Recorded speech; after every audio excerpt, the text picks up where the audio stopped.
Écoutez-le.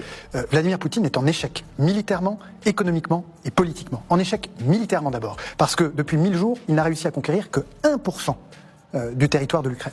En échec économique, puisque l'économie russe s'effondre sous le triple coup de l'effort de guerre que lui impose Vladimir Poutine, des sanctions auxquelles Vladimir Poutine expose son propre peuple, et puis des frappes ukrainiennes qui désormais touchent les infrastructures civiles russes. Si la Russie est en échec, pourquoi ne pas intensifier la guerre?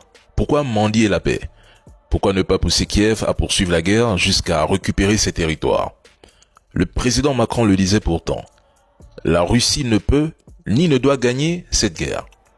Si la Russie était réellement en échec et au bord de l'effondrement, les Occidentaux n'auraient même pas besoin de maintenir un flux constant d'armes, d'argent et de soutien politique à l'Ukraine.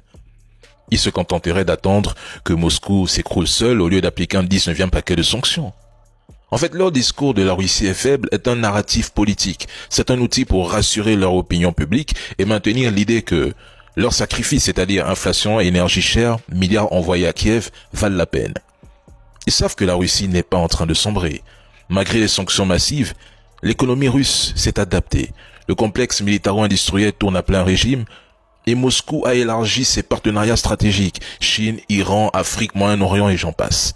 Donc, le reste, c'est de la flûte.